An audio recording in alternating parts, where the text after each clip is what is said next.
Pengajian Islam dan Bandung Islam UTM, dan juga Syekh Tarikat Satria, dan juga ahli fatwa Johor, dan juga ahli Majlis Fatwa Kebangsaan. Jemput Dr.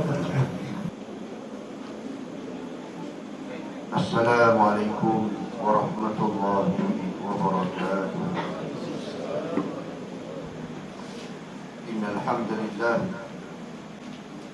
nahmaduhu wa nasta'inuhu wa nastahdihi wa nastaghfiruh wa na'udzu billahi min shururi anfusina wa min sayyiati a'malina. من يهده الله فلا مضل له ومن يضلله فلا هادي له. أشهد أن لا إله إلا الله وحده لا شريك له وأشهد أن محمدا عبده ورسوله. اللهم صل وسلم وبارك على سيدنا محمد وعلى آله وأصحابه ومن استنى بسنته إلى يوم الدين. قال الله تعالى بلسان موسى رب اشرح لي صدري ويسر لي أمري واحلل عقدة من لساني يفقه قولي. سبحانك لا علم لنا إلا ما علمتنا إنك أنت العليم الحكيم. ولا حول ولا قوة إلا بالله العلي العظيم. أما بعد. Yang berusaha, yang dihormati Sidi Syekh Khawaja Qurballah Syahid dan Haji Usman bin Haji Ismail At-Tarumi, yang dihormati sahabat saya Sidi Syekh Dr. Kazim Berperkim, para alim ulama, para masyayikh, tuan-tuan haji, puan-puan hajat, tuan-tuan, puan-puan yang dirahmati oleh Allah Subhanahu wa ta'ala sekalian. Alhamdulillah, syukur kita kehadrat Allah Subhanahu wa ta'ala pada malam yang penuh keberkatan ini. Kita masih lagi diizinkan oleh Allah untuk kita meneruskan kehidupan di dunia yang sementara ini semata-mata untuk kita beribadah, mengabdikan diri kepada Allah Subhanahu wa ta'ala. Alhamdulillah, pada malam ini kita bertemu dalam satu majlis yang mulia untuk kita memperingati Hari Haul Sultanul Awliya Syekh Abdul Qadir Al-Jilani yang ke-883. Beliau meninggal dunia pada tahun 1166 Masihi, di mana tanda kita bersyukur kepada Allah Subhanahu wa ta'ala.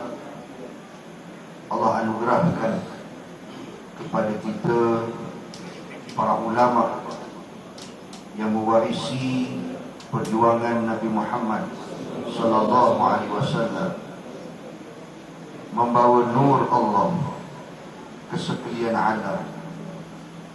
Mudah-mudahan keberkatan yang Allah kurniakan kepada Sultanul Awliya Syekh Abdul Qadir Al-Jilani melimpah kepada kita dan seterusnya kepada zuriat keturunan kita, insya-Allah.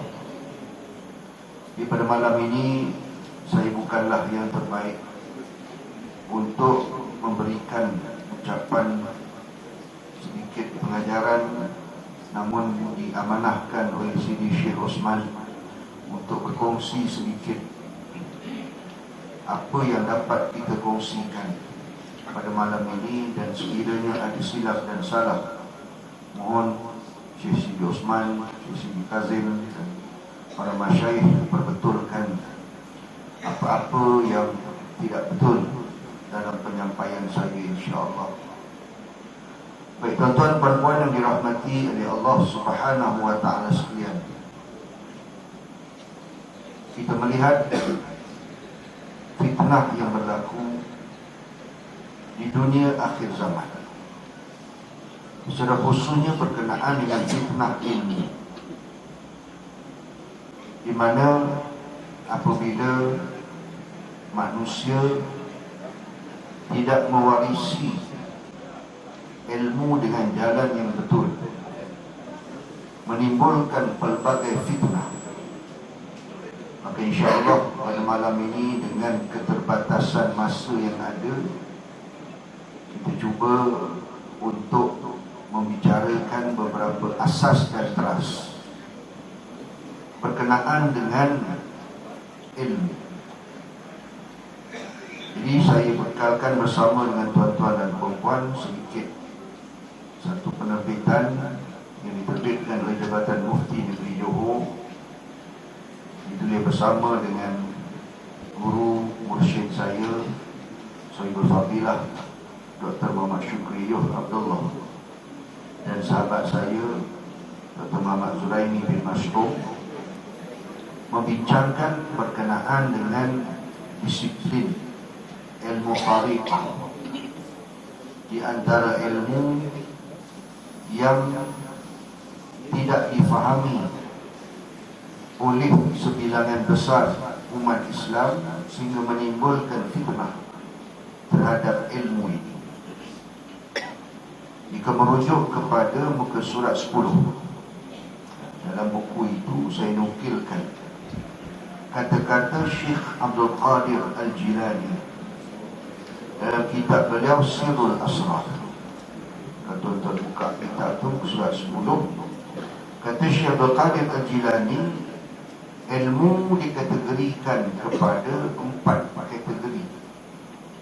Pertama, zahir syariat, iaitu berkaitan perintah dan larangan serta hukum hakam. Kedua, batin syariat, yang dinamakan ilmu batin dan tariqah.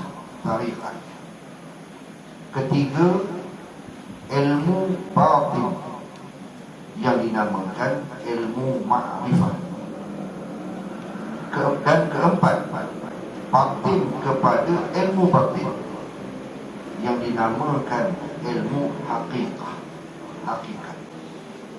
Kesemua ilmu ini perlu diperolehi. Syariat ibarat pokok, tariqat ibarat cabang, ma'rifat ibarat daun, dan hakikat ibarat buah. Al-Quran mencakupi keempat-empat ilmu tersebut dengan petunjuk dan isyarat secara tafsir dan takwil. Tuan-tuan, puan-puan yang dirahmati oleh Allah SWT sekalian, jadi ini penjelasan Syekh Abdul Qadir Al-Jilani yang menjelaskan berkenaan dengan kategori ilmu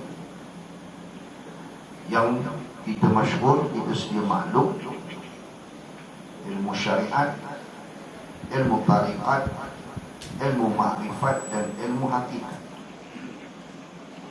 Yang diumpamakan oleh Syekh Abdul Qadir, syariat itu ibarat pokok. Jadi ini yang perlu untuk kita perdalamkan agar kefahaman kepada Islam yang dibawa oleh Rasulullah sallallahu alaihi wasallam itu satu kefahaman yang betul. Jadi ilmu syariat itu adalah merupakan ilmu teras yang diibaratkan seumpama pokok, cabang tidak boleh muncul tanpa pokok, daun dan buah. Tidak akan terhasil sekiranya tiada pokok.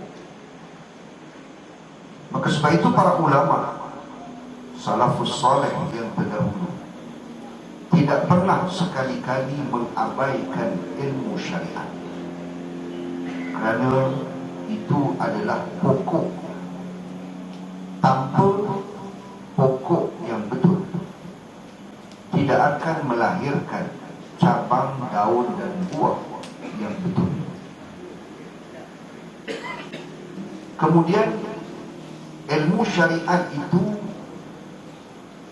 dijelaskan oleh Syekh Abdul Qadir, iaitu ilmu yang melibatkan perintah dan larangan, berpandukan ayat-ayat Al-Quran, sunnah Nabi SAW, dan penjelasan ijtihad para ulama yang muhtabar, yang melibatkan seluruh aspek kehidupan kita.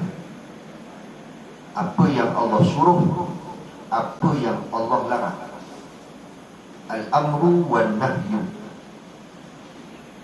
Segala apa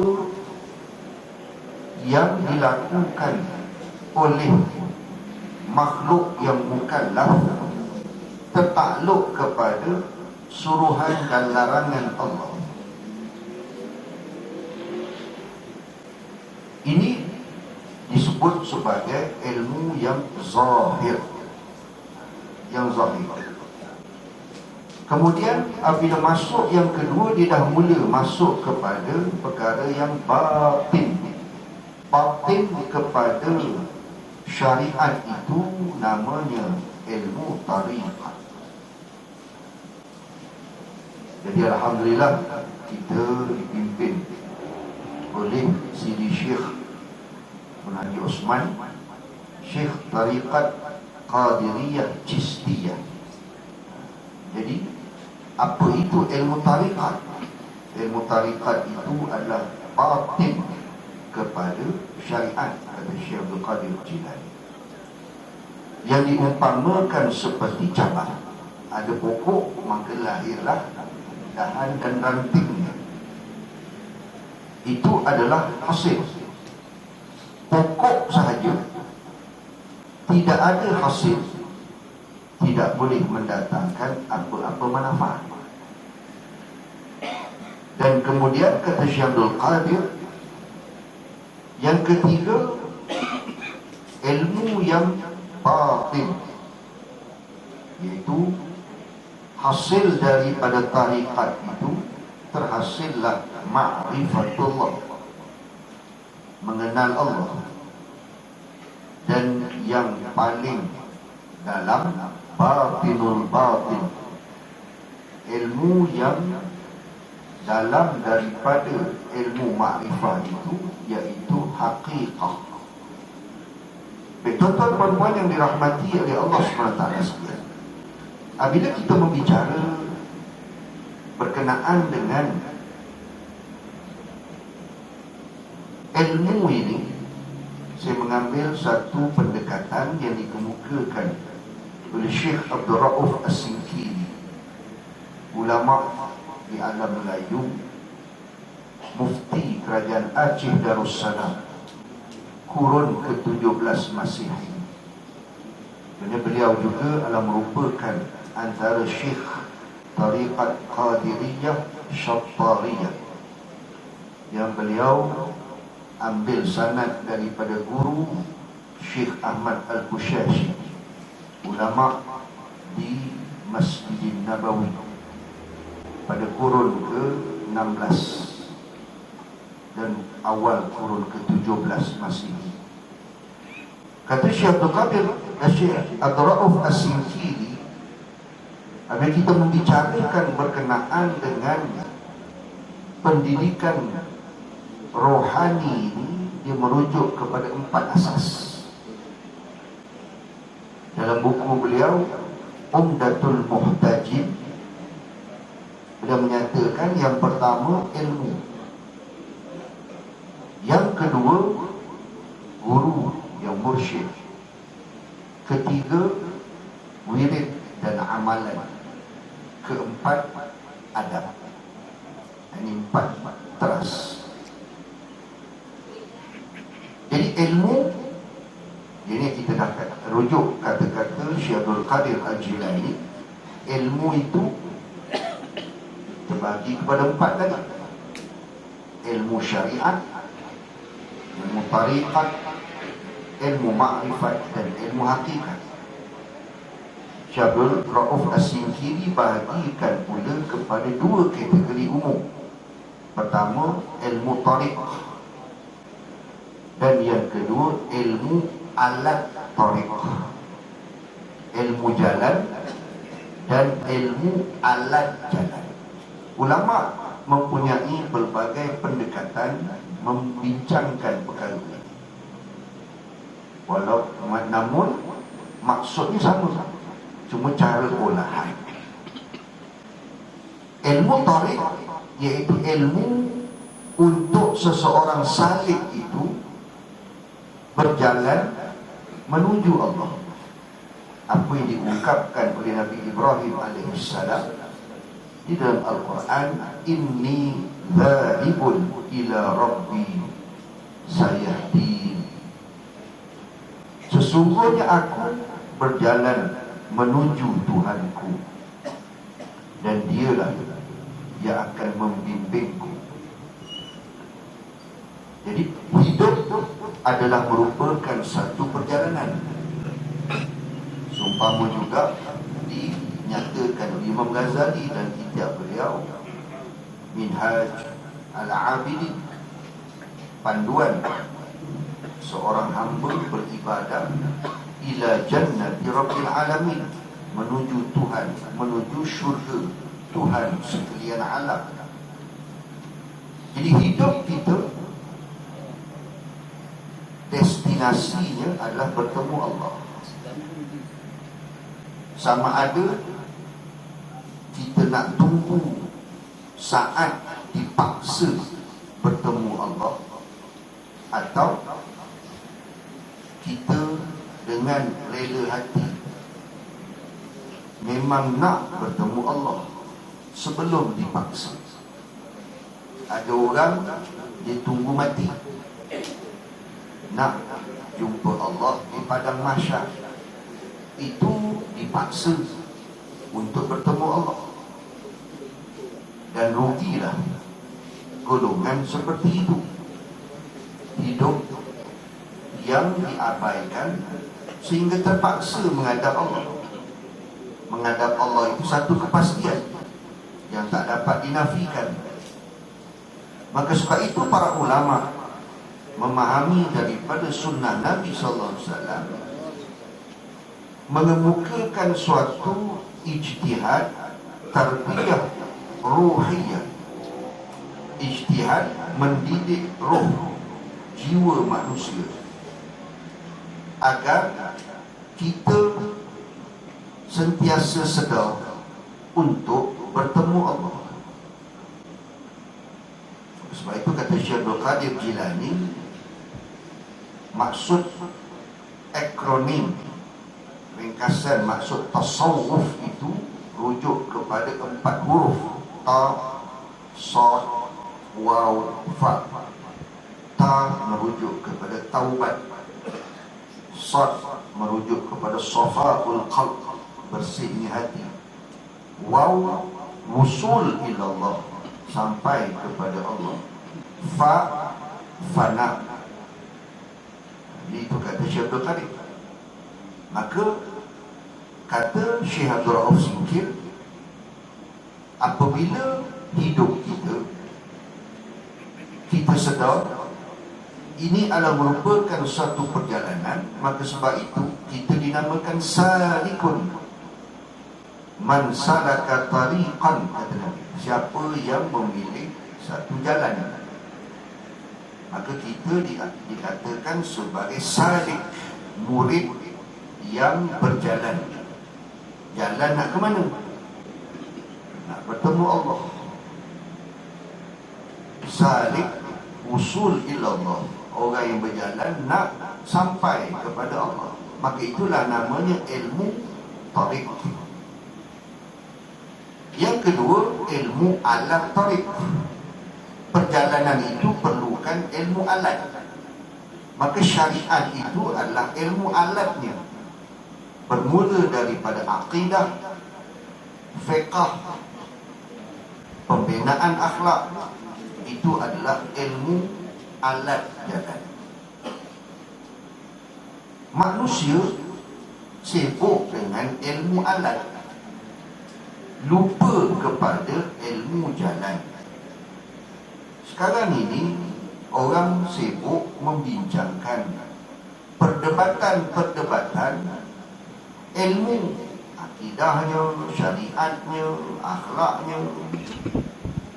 Dia sibuk dengan ilmu alat, bergaduh ilmu alat, lupa kepada ilmu jalan. Maka sebab itu sesat. Ini bahaya. Apabila keilmuan itu telah berlaku fitnah, hasil daripada tangan-tangan musuh yang merosakkan pemikiran umat Islam, sehingga menganggap ilmu tariqat tasawuf ini sebagai ilmu yang asing daripada Islam. Ini cabaran. Tuan-tuan, puan-puan yang dirahmati oleh Allah SWT. Jadi ilmu yang merupakan ilmu alat ini, ilmu syariat ini, bagi para ulama tujuannya adalah untuk kita guna dalam perjalanan. Untuk kita guna. Ibarat pokok tadi, kita nak ambil manfaatnya supaya menghasilkan cabang, daun dan buah. Dan ia tidak boleh sekali-kali diabaikan. Ilmu alat jalan penting untuk kita betul di dalam perjalanan. Sebab itu para ulama menyusun ilmu-ilmu asas fardu ain untuk kita selesai. Di sudut akidahnya, kita menghayati awwaluddin ma'rifatullah. Kita mengenal sifat-sifat Allah, sifat wajib bagi Allah, sifat mustahil, sifat harus. Kemudian sifat wajib, sifat mustahil dan sifat harus bagi Nabi, yang terangkum pada 50 aqaidul iman. 20 sifat wajib bagi Allah, 20 sifat mustahil, 1 sifat harus, 41. 4 sifat wajib bagi Nabi Rasul, 4 sifat mustahil, 1 sifat harus bagi Nabi dan Rasul, 9. Maka dirangkumkan oleh para ulama 50 asas. Kemudian dari sudut syariat, fiqahnya, solatnya, puasanya, zakat, haji, kena selesai. Kerana kita nak berjalan bertemu Allah, maka ilmu alat itu perlu jelas. Kemudian para ulama menyatakan kita perlu ilmu jalan. Dan macam mana nak ilmu jalan? Maka masuk kepada asas atau rukun kedua. Kita memerlukan kepada guru. Kata Imam Al-Akbar Muhyiddin Ibn Arabi, man la syaikha fasyaitanu syaikhuhu. Siapa tak ada guru, maka syaitanlah gurunya. Kata-kata ini, kata Syekh Daud Fatani dalam kitab Manhaj Safi, diungkapkan oleh Imam Al-Akbar Syekh Muhyiddin Ibn Arabi. Berapa ramai manusia yang gurunya syaitan. Maka sebab itu apabila bergaduh bab ilmu alat jalan, maka terzahirlah kesyaitanan itu. Maka besarlah iblis di dalam hati, iaitu sifat keakuan, ana, sifat ananiyah, keakuan. Maka sebab itu kita perlukan guru, kita perlukan syekh.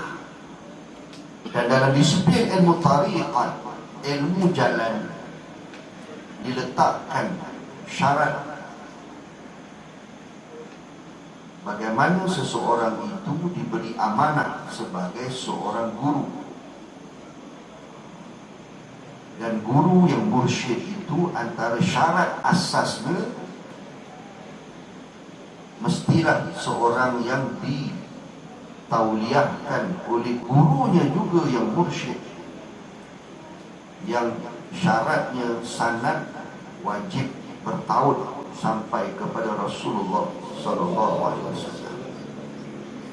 Sebab tu disiplin ilmu ini sangat ketat dan tidak mudah-mudah, dan tidak boleh declare sebagai seorang syekh. Itu adalah satu amanah yang sangat berat. Dan kita melihat dalam disiplin ilmu tariqat ini, sanad ni jelas. Kita boleh rujuk sanad Sidi Syekh Osman kita sampai kepada Syekh Muhyiddin Chisti, Syekh Muhyiddin Chisti sampai kepada Rasulullah SAW, sampai sanad kepada Syekh Abdul Qadir Jilani, Syekh Abdul Qadir Jilani sanad sampai Rasulullah SAW. Syekh Baharuddin Naqsyabandi sanad sampai kepada beliau, beliau juga sanad sampai Rasulullah SAW. Ini contoh, kalau tuan-tuan lihat, ini kajian yang dibuat oleh guru saya, guru mursyid saya, Dr. Syukri Yoh Abdullah. Lepas ni boleh tengok. Sanad ini digabungkan oleh Syekh Ahmad Al-Bushashi dalam kitab beliau As-Simtul Majid. Dan itu beliau kemukakan sanad-sanad beliau sampai kepada para pengasas tariqat. Ini baru sebahagian, sebenarnya banyak lagi yang perlu dikaji oleh para ilmuwan untuk menghidupkan kembali keyakinan umat Islam. Ilmu ini sangat penting untuk memelihara iman kita kepada Allah. Jadi guru penting. Maka sebab itu disiplin ilmu tariqat, kita sebagai murid wajib ada guru. Dan kita tak boleh memandai-mandai sendiri. Imam Syafi'i sendiri berguru. Maka sebab itu cabaran kita dalam pemikiran akhir zaman, golongan yang mengatakan tak perlu bermazhab. Inilah fitnah akhir zaman, merosakkan legasi keilmuan para ulama yang terdahulu. Jadi golongan ini muncul pada abad ke-18, 1700 lebih. Ini yang digelar, yang diistilah sebagai aliran Wahabi. Cabaran kepada dunia keilmuan. Dan kita lihat apa yang berlaku di Masjidil Nabawi dan Masjidil Haram selepas fitnah ini berlaku. Tariqat diperangi habis-habisan. Maka sebab itu kita tak nampak lagi amalan tariqat tasawuf di Masjidil Haram dan Masjid Nabawi. Sedangkan jika kita merujuk kepada manuskrip yang dikarang oleh Syekh Abdul Rauf Singkil, ini saya bawa sekarang. Ini manuskrip yang telah dipotosteik. Dalam manuskrip ini belum ada yang cetak lagi, masih dalam bentuk tulisan tangan, dalam proses kajian. Kata Syekh Abdul Rauf Singkil, beliau belajar pada tahun 1600, maksudnya sebelum tahun 1700. Dalam manuskrip inilah amalan-amalan yang umat Islam di alam Melayu dan mungkin di benua-benua lain selain alam Melayu yang masih mewarisi zikir seusai solat, Yasin tahlil malam Jumaat, tahlil arwah Semuanya itu ada dinyatakan di sini. Dan itulah amalan para umat Islam di Madinatul Rasul sallallahu alaihi wasallam. Nah, ini dia tuan-tuan. Sebab itu kita di alam Melayu ini daripada sudut disiplin ilmu tarikat tasawuf ini, alhamdulillah masih Allah izinkan terpelihara. Allah jaga. Maka sebab itu asas kedua perlu kepada guru yang mursyid. Ketiga, kata Syekh Abdul Singkir, dalam ilmu jalan ini iaitu amalan, wirid, zikir, dan amalan-amalan yang diambil daripada guru yang mursyid. Guru mursyid akan mengajarkan kepada murid apakah amalan. Maka digunakan istilah aurat, jamak kepada wirid. Digunakan istilah hizib. Dalam hadis Nabi guna istilah hizib. Man nama an hizbihi. Siapa yang tertidur waktu malam tak sempat baca hizib dia baca keesokan hari, maka pahalanya sama macam dia baca pada waktu malam. Hadis sahih Nabi guna istilah hizib. Maka sebab itu ada tarikat guna istilah hizib, ada guna istilah aurat. Di pelbagai istilah. Jadi wirid, aurat, hizib, ratib, rawatib, semuanya itu adalah merupakan latihan rohani. Macam mana kita nak melaksanakan perintah Allah, fadhkuruni adhkurkum, ingatlah aku ingat kau. Ud'uni astajib lakum, berdoalah kamu semua, aku akan makbulkan. Maka para ulama menyusun wirid-wirid, zikir-zikir daripada ayat-ayat Al-Quran, hadis-hadis Nabi SAW. Maka itulah antara ijtihad tarbiyah ruhiyah yang diijtihadkan oleh para ulama yang berautoriti. Pengasas tarikat adalah ulama yang berautoriti, yang mendapat kebenaran. Dia nak susun ratib, nak menyusun hizib, nak menyusun wirid, bukan boleh susun ikut suka kepala sendiri. Mesti ada kebenaran, endorsement. Itu ada syarat-syarat detail. Syekh Osman tak buat zikir sendiri. Kita ambil daripada guru. Sebab apa? Tak ada endorsement. Ada endorsement baru boleh kita buat wirid kita sendiri. Walaupun namanya syekh, dia ada syarat yang sangat ketat. Dia tak boleh pandai-pandai. Orang zaman sekarang dia susun zikir. Oh, ini hadis sahih, susun hadis sahih, dia buat zikir dia sendiri. Apa sandaran? Siapa endorse? Itu balik semula kepada apa yang Syekh Muhyiddin Ibn Arabi sebut, man la syaikha fa syaitanu syaikhu. Siapa tak ada guru, syaitanlah gurunya. Makin banyak berzikir, makin rosak hati. Makin banyak zikir, makin sombong diri. Makin melafazkan zikrullah, semakin besar syaitan dalam diri.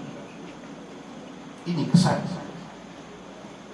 Maka sebab itu guru ibarat saluran cahaya.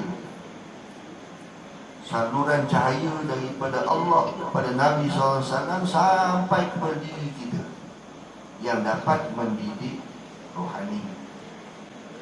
Dan antara cabaran kita sekarang, apabila wirid-wirid yang terkandung dalam tarikat ini dibincangkan oleh orang yang bukan ahli. Yang syarat pertama tadi, syarat kedua, syarat pertama tak selesai, iaitu ilmu. Dia tak masuk dalam pintu masuk ilmu yang betul, tak dipandu oleh guru yang mursyid. Kami cuba untuk membincangkan kandungan-kandungan wirid. Kita lihat contoh, apa kata Syekh Abdul Rauf Singkir. Bermula zikir jahar itu ada kalanya dengan nafi dan isbat, yakni dengan menyebut kalimah la ilaha illallah, dan ada kalanya dengan isbat jua, yakni dengan menyebut kalimah illallah, illallah, dan ada kalanya dengan ismul zat, yakni dengan menyebut Allah, Allah, dan ada kalanya dengan menyebut hu, hu, dan ada kalanya dengan menyebut hu Allah, dan ada kalanya dengan menyebut Allah hu. Jadi zikir-zikir ni bukan saja-saja ulama sebut dalam aurat, hizib, ratib. Semuanya ada sandaran, ada kaedah.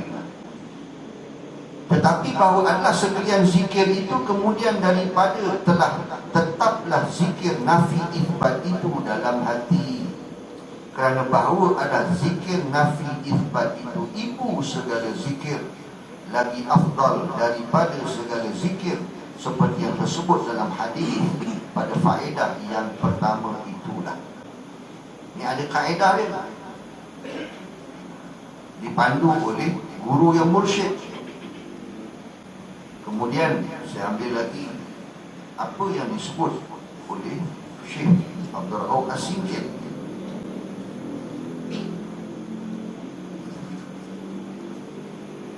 Bahawa dengan inilah setengah daripada segala kaifiat zikir nafi isbat yang terafdal daripada segala zikir itu. Adapun zikir dengan isbat dan dengan ismul zat, dan zikir dengan hu, hu, dan hu Allah, dan Allahu yang jahar itu diketahui ia dengan penunjuk guru jua. Perlu ada guru. Kita tak boleh nak mandai-mandai zikir hu, hu, hu, hu. Tak boleh. Kena dengan izin guru, kena rujuk kaedah yang diajar oleh guru. Jadi kita kena masuk ikut pintu dia. Maka sebab itu kita perlu ada guru, dan kita berbaiat kepada guru itu untuk guru itu bimbing rohani kita agar usul ilallah, sampai kepada Allah. Tapi cabaran kita sekarang, manusia cuba melanggar disiplin. Dia tak masuk dalam ilmu, tapi beri komen tentang ilmu, dan dia tak ikut maratib. Dalam kitab Sayrus Salikin, Syekh Abdul Samad Al-Falibani menyatakan, dalam ilmu ini, dalam ilmu tarikat ini, kita ada 3 tahap: mubtadi, awalan, mutawassit, pertengahan, dan muntahi yang bujung. Dan setiap tahapan itu ada kurikulum, susunan amalan, susunan keilmuan, dan tidak boleh kita melangkau, tak boleh lepas, tak boleh lebih. Kalau kita baru masuk disiplin ilmu ini, jangan kita bicara ilmu muntahi yang hujung. Sebab itu kata Syekh Daud Fattani dalam kitab Manhalus Safi, haram membaca kitab kami kepada yang bukan ahlinya. Tak boleh baca. Jadi kalau nak zikir, kena ambil dengan guru yang betul, kaedah. Dan kita tak boleh pandai-pandai, oi aku dah ambil wirid dengan Syekh Osman, aku nak bagi kat orang lain. Jangan. kita ni syekh, guru yang diberi izin atau tak. Kena faham disiplin ilmu, tak boleh langgar. Sekarang ni orang pakat langgar. Yang satu pihak langsung tak terima ilmu tarikat, yang satu pihak pula bicara ilmu tarikat, ilmu hakikat, ilmu makrifat, tak ikut pintu, main melompat terus, keluarlah ajaran sesat, menyesatkan umat.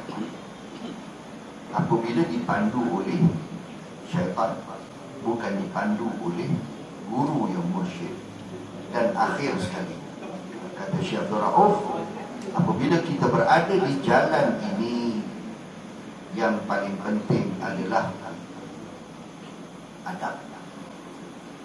Inilah hasil kita beradab dengan Allah, kita beradab dengan Rasulullah SAW, kita beradab dengan guru, kita beradab dengan ilmu, kita beradab dengan pasangan kita, beradab dengan anak-anak, ahli keluarga, ibu bapa, beradab dengan jiran, semua.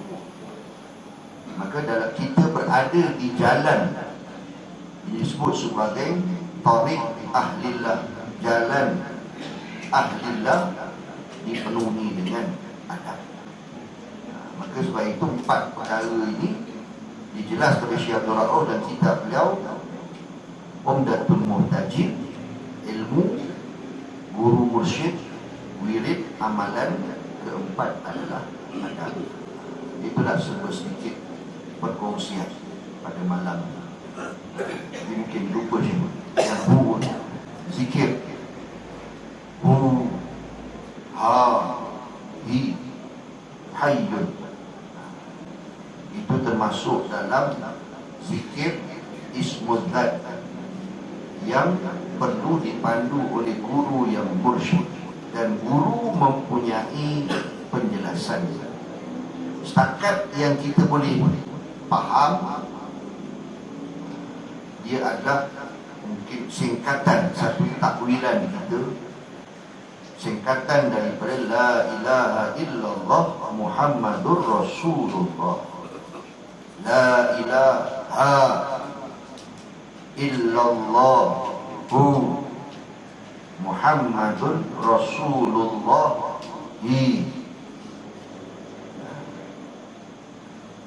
Jangan buat main-main zikir, itu dah tahap tinggi. Main dia dah simpul semua dah.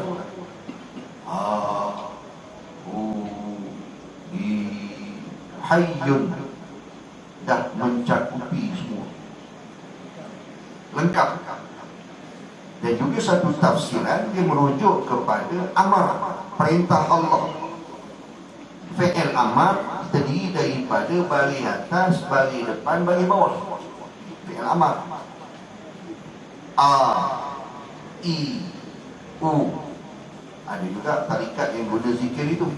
A, I, U. Dia rujuk kepada amrullah, perintah Allah. Ada fi'il amar guna baris atas, A. Ada fi'il amar perintah baris depan, U.